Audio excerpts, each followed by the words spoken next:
कि देहरादून से है। सीएम धामी डैशबोर्ड की समीक्षा बैठक कर रहे हैं। आपको बड़ी खबर बता दें, राज्य की योजनाओं की प्रगति की समीक्षा हो रही है। बैठक में कई अधिकारी मौजूद हैं। डैशबोर्ड से शासन प्रशासन की कार्यक्षमता सुनिश्चित होती है। बड़ी महत्वपूर्ण बैठक है। किस तरीके से कार्य चल रहा है, कार्य की प्रगति क्या है, योजनाओं की प्रगति क्या है, कितना वक्त योजनाओं को पूरा करने में लगेगा, इन तमाम चीज़ों का मंथन डैशबोर्ड के द्वारा किया जा रहा है। डैशबोर्ड की बैठक है जिसमें अधिकारी मौजूद हैं। सीएम धामी समीक्षा कर रहे हैं। जो योजनाएं संचालित हैं प्रदेश में, उन योजनाओं की क्या प्रगति है, कौन सी योजनाएं कब तक कंप्लीट कर दी जाएंगी, किस पर क्या चल रहा है, इसको लेकर सीएम धामी अधिकारियों की समीक्षा बैठक कर रहे हैं और योजनाओं के बारे में फीडबैक ले रहे हैं। हाल ही में मुख्यमंत्री ने जो तमाम योजनाओं को लेकर दिशा निर्देश दिए थे, उनकी समीक्षा भी कर रहे हैं कि उन पर काम किस गति से आगे बढ़ रहा है।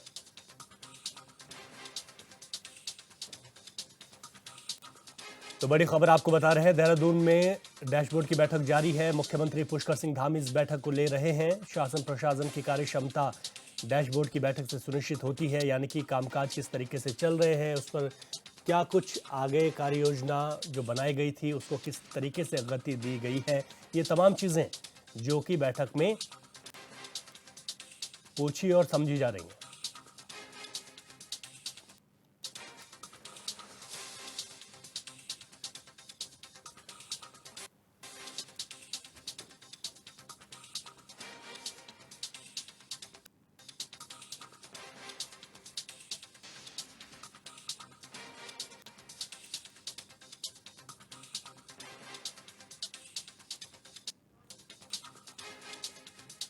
हमारे संवाददाता अरुण सनी फोन लाइन पर मौजूद है। अरुण, डैशबोर्ड की बैठक को लेकर और क्या कुछ जानकारी आपके पास?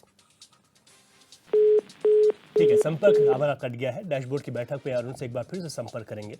तो राज्य की योजनाओं की प्रगति की समीक्षा मुख्यमंत्री धामी कर रहे हैं। ये बैठक चल रही है, काफी महत्वपूर्ण बैठक है। बैठक में अधिकारी मौजूद हैं, अधिकारियों से फीडबैक ले रहे हैं धामी। हाल ही में जो दिशा निर्देश दिए थे उन पर भी फीडबैक ले रहे हैं। शासन प्रशासन की क्या कार्य क्षमता है, किस गति के साथ आगे काम बढ़ रहे हैं, डैशबोर्ड की बैठक में ये पूछा जा रहा है। और डैशबोर्ड की बैठक काफी महत्वपूर्ण रहती है क्योंकि राज्य के विकास कार्य इसी से जुड़े हुए होते हैं। तो बैठक में इस वक्त कई अधिकारी मौजूद हैं और ये बड़ा अपडेट आपको बता रहे हैं।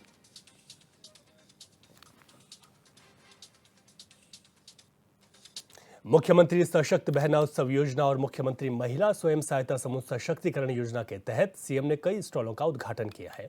साथ ही सीएम धामी ने सचिवालय में लगे स्वयं सहायता समूह की बहनों की तरफ से बनाए गए स्टॉल्स से देसी घी भी खरीदा। इस मौके पर मुख्यमंत्री पुष्कर सिंह धामी ने कहा कि महिला सशक्तिकरण की दिशा में लगातार सरकार काम कर रही है, जिसके चलते महिला समूह को सशक्त बनाने का प्रयास किया जा रहा है। इस मौके पर सीएम के साथ बीजेपी प्रदेश अध्यक्ष महेंद्र भट्ट भी मौजूद रहे।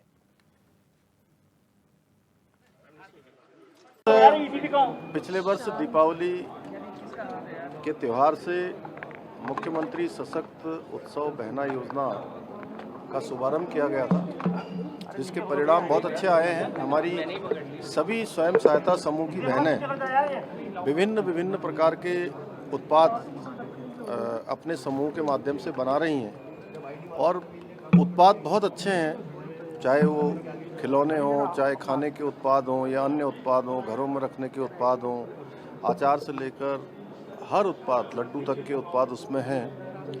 राखी भी है, इस समय राखी का त्यौहार है, तो एक से एक अच्छी से अच्छी राखियाँ हमारी सभी स्वयं सहायता समूह की बहनों ने बनाई हैं। निश्चित रूप से एक बड़ा उनके उत्पादों को बेचने के लिए, उनके उत्पादों के विपणन के लिए एक स्थान मिले, उसका हमने प्रयास किया है। और हमारी महिलाएं भी स्वयं सहायता समूह के माध्यम से आगे आई हैं। उन्होंने जहां अपना रोज़गार शुरू किया है, वहीं अन्य लोगों को भी रोज़गार से जोड़ने का काम किया है। और ये उत्पाद बहुत अच्छे हैं। मैं तो सबसे कहूँगा कि इन उत्पादों को सभी खरीदें। गैरसैंण में आयोजित होने वाले विधानसभा सत्र को लेकर राज्यसभा सांसद नरेश बंसल ने एक बयान जारी किया। नरेश बंसल के बयान पर अब कांग्रेस प्रदेश प्रवक्ता शिषपाल सिंह बिष्ट का पलटवार सामने आया है। उन्होंने कहा कि राज्य में 7 साल से बीजेपी की सरकार है और बिजनेस लाने में पूरी तरह सफल है। राज्य की जनता भू कानून, मूल निवास की मांग कर रही है। बेरोजगार युवा पेपर लीक मामले में जांच की मांग कर रहे हैं। लेकिन सरकार ऐसे तमाम मुद्दों पर बिल्कुल चिंतित नहीं है। उन्होंने कहा कि सरकार विपक्ष और जनता की आवाज को सदन के पटल पर नहीं उठने देना चाहती, इसीलिए सत्र की अवधि कम रखी गई है। है कि प्रचंड बहुमत की सरकार होने के बाद भी भाजपा बिजनेस नहीं ढूंढ पा रही है संसद को पर्याप्त समय तक चलाने के लिए। आप बेरोजगारों से पूछिए ना, क्या बिजनेस है? वो पेपर लीक प्रकरण के आरोप लगा रहे हैं, सीबीआई जांच की मांग कर रहे हैं, अभी तक धरने प्रदर्शन पर बैठे हुए हैं। अंकिता के माता पिता अभी भी न्याय की गुहार लगा रहे हैं, सरकार उनकी नहीं सुन रही है। और लगातार एनसीआरबी के आंकड़े कह रहे हैं कि हिमालयी राज्यों में हम महिला अपराधों में प्रथम स्थान पर है। पलायन से पीड़ित नौजवान से पूछिए, भू कानून की मांग करने वाले प्रदेश के नौजवानों से और जनता से पूछिए, आंदोलनकारियों से पूछिए। आंदोलनकारी 10% क्षैतिज आरक्षण की मांग को लेकर के आंदोलनरत हैं। राज्य में कानून व्यवस्था नाम की चीज नहीं है, उद्योग धंधे कहीं दिखाई नहीं दे रहे हैं। बिजनेस ही बिजनेस है। लेकिन सरकार अगर बिजनेस ना जुटाना चाहे, ना राज्य की समस्याओं को देखना चाहे, तो फिर हम क्या कह सकते हैं? दिल्ली में लगातार हो रही कांग्रेस नेताओं की बैठक पर बीजेपी लगातार सवाल खड़े कर रही है। वरिष्ठ कांग्रेस नेता देवेंद्र सिंह का कहना है कि बीजेपी के राजकाज का कानून व्यवस्था का कोई मतलब नहीं है। कांग्रेस के नेता कहां जा रहे हैं, क्या कह रहे हैं, बीजेपी का केवल इसी पर ध्यान केंद्रित है। उन्होंने बताया कि कांग्रेस ने आपदा को देखते हुए ही अपनी केदार प्रतिष्ठा यात्रा को स्थगित किया था।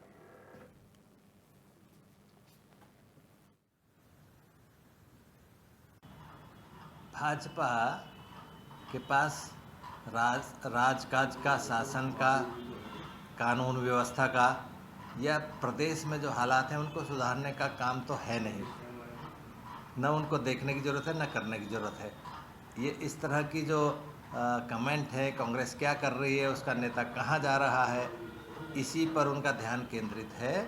आपदा की अगर मैं बात करूं तो हमारी कांग्रेस की जो केदार प्रतिष्ठा सम्मान यात्रा थी, उसको बीच में स्थगित इसीलिए करना पड़ा कि कांग्रेस को देश के हालात पर, देश पे जो आपदा आती है या हमारे लोगों के ऊपर जो आपदा आती है, उसकी चिंता ज़्यादा है। इसीलिए हमने यात्रा को स्थगित किया और हमारे अध्यक्ष जी और बड़े जो सीनियर नेता हैं, लीडर्स हैं, उन्होंने बचाव कार्यों में कई दिनों तक वहाँ खुद रहकर बचाव कार्य किए।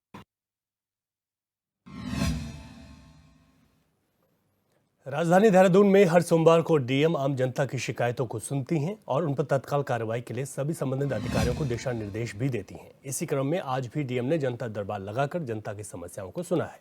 इसको लेकर डीएम ने बताया कि लगभग 100 के करीब शिकायतें सामने आई, जिनमें ज्यादातर शिकायतें आपसी झगड़े, जमीन कब्जाने और बिजली पानी से संबंधित हैं। समस्याओं के निस्तारण के लिए संबंधित विभागों को डीएम ने निर्देश दिए हैं। करीबन 100 के आसपास शिकायतें आई हैं और अलग अलग तरह की शिकायतें हैं। इसमें सीनियर सिटीजन से रिलेटेड काफ़ी शिकायतें हमारे पास आती हैं। इसके अलावा लैंड डिस्प्यूट्स और जो बिजली, पानी और आपदा से रिलेटेड शिकायतें आती हैं।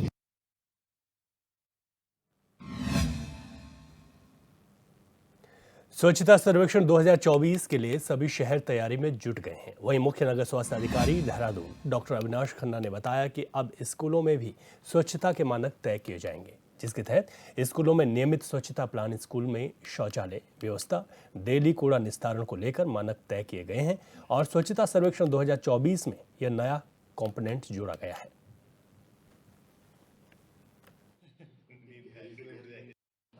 देखिए, स्वच्छता सर्वेक्षण 2024 के अंतर्गत एक नया कंपोनेंट जुड़ा है, जिसमें कि विद्यालय परिसरों के अंदर जो है स्वच्छता का जो है मानक तय किए गए हैं, जिसके अंतर्गत स्वच्छता के साथ साथ शौचालयों की साफ सफाई भी उसमें इंक्लूसिव है।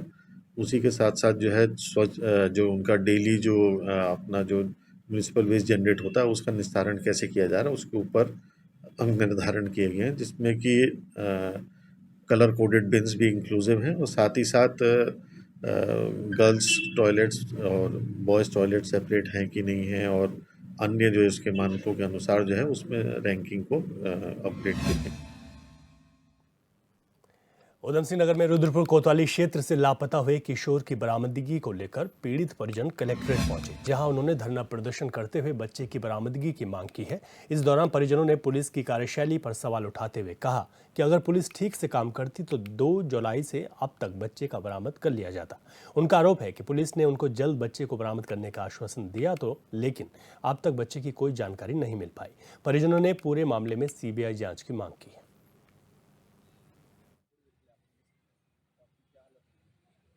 देखिए, अधिकारियों से हमारी रेगुलर बातचीत होती रही, पुलिस प्रशासन से हमारी रेगुलर। उन्होंने हमें हमेशा, प्रशासन ने कहा कि हम टीम बना रहे हैं।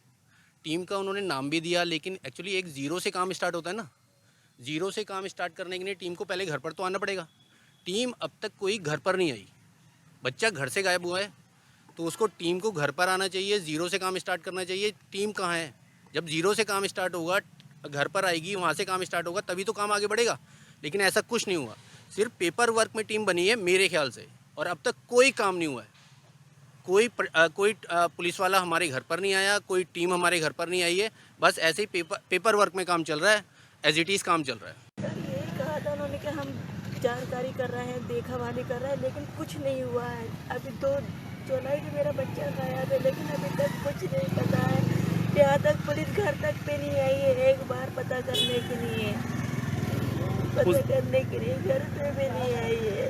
उस दिन आप कोतवाली गए थे, आपने एसपी सिटी साहब से मुलाकात की थी, क्या कहा था उन्होंने? उन्होंने यही बोला था कि हाँ हम देखेंगे, देखभाल करेंगे, जाएंगे, अपनी टीम बनाएंगे, लेकिन कोई टीम कुछ नहीं पता है अभी तक कुछ नहीं पता मेरे बच्चे का। 1.5 महीना हो गया। एक माँ के लिए बहुत बड़ी बात है ये। उत्तरकाशी के डूंडा तहसील में नाखुरी शिव मंदिर के पास एक महिला और लड़की भागीरथी नदी में बह गई। घटना की सूचना मिलते ही आपदा प्रबंधन, एनडीआरएफ, एसडीआरएफ, पुलिस और राजस्व विभाग की टीम मौके पर पहुंच गई है। साथ ही जिलाधिकारी डॉक्टर मेहरबान ने इन टीमों को पूरी तत्परता और क्षमता के साथ खोज और बचाव अभियान चलाने के निर्देश दिए।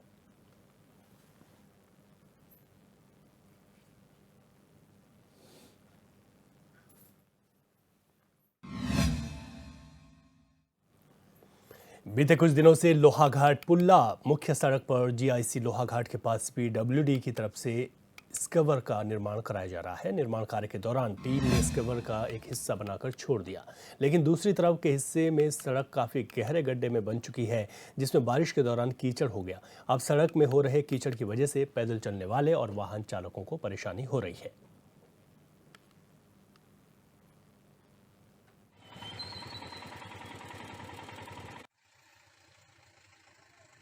उस रोड में बहुत यातायात रहता है और शहर के बहुत ही करीबी है। रोज सुबह जो घूमने के लिए उधर बच्चे जाते हैं, वहाँ पे परेशानी है, और जो बड़े वाहन वहाँ पर आ रहे हैं एकदम फंस जा रहे हैं। ना तो वो लोडेड गाड़ी वहाँ पर आने में परेशानी है। जैसे हमें अभी संज्ञान में आया कि वहाँ पे एक एम्बुलेंस फंस चुकी थी, और विभाग के द्वारा ऐसी घोर लापरवाही नहीं करनी चाहिए, क्योंकि एक कलवर्ट कब का उधर उनका बन चुका है, तो उसको दूसरे काम कार्य के लिए पूरा करना चाहिए। और नहीं, वहाँ पर कोई उन्होंने निर्देश दिया है कि यहाँ पे एक कलवर्ट का निर्माण कार्य चल रहा है और बहुत भारी गड्ढा एक ओर के हो चुका है, वहाँ पर कोई भी दुर्घटना वहाँ पर घट सकती है। और हमारा ये रिक्वेस्ट है कि पीरियोडिक के लोगों ने इसको संज्ञान में लेना चाहिए, वहीं पे कुछ न कुछ वहाँ पर उन्होंने व्यवस्था करनी चाहिए।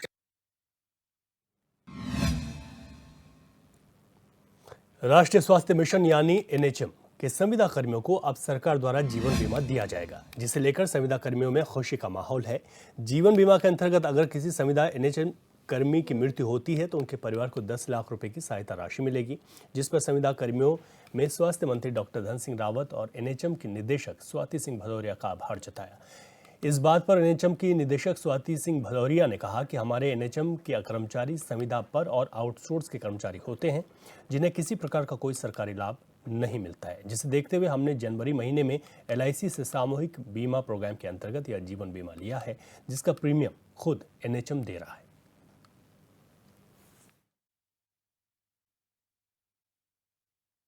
सर, हमारी विगत कई वर्षों से हमारे कर्मचारियों की मांग थी कि हमारे को जो है बीमा का लाभ दिया जाए, और इस विषय में हम कुछ विगत दिनों संगठन के जो हमारे पदाधिकारी थे वो माननीय स्वास्थ्य मंत्री जी से मिले थे, और उन्होंने अपनी जो कर्मचारियों की मांगे हैं हमारे कर्मचारियों की, वो हमने जो है मंत्री जी के समक्ष रखी थी, जिसमें से जो है हमारे जो कर्मचारी हैं आउटसोर्सिंग के और समिति के, सभी को जो है अब बीमा का लाभ मिल गया है, टर्म इंश्योरेंस का लाभ मिल गया है। इसके लिए मैं माननीय स्वास्थ्य मंत्री जी का विशेष रूप से धन्यवाद करना चाहूँगा और हमारी मिशन निदेशक महोदया का विशेष रूप से धन्यवाद करना चाहूँगा। सरकार का धन्यवाद करना चाहूँगा कि उन्होंने जो है हमारे कर्मचारी हित में जो है ये निर्णय लिया और उनको लाभ दिया। इसमें क्योंकि हमारे एनएचएम के एम्प्लॉयज़ आउटसोर्स या कॉन्ट्रैक्चुअल एम्प्लॉयज़ ही होते हैं, जिनको किसी प्रकार का सरकारी लाभ नहीं हो पाता यदि उनकी मृत्यु होती है, तो इसलिए ये कर्मचारी हित में ये फैसला लिया गया था और जनवरी 2024 में हमने एलआईसी से इस तरीके का सामूहिक बीमा प्रोग्राम के अंतर्गत ये बीमा लिया, जिसका प्रीमियम भी एनएचएम हम लोग खुद दे रहे हैं और जो एम्प्लॉयज़ हैं उन से भी एक फॉर्म भी भरवाया जा रहा है। अभी सभी ज़िलों में भेज भी दिए गए हैं वो फॉर्म, जिसमें वो अपने नॉमिनीज़ आदि खुद ही डिसाइड कर सकते हैं और जिनकी भी मृत्यु होगी तो उनके नॉमिनी को तत्काल ये पैसे उपलब्ध कराए जाएंगे।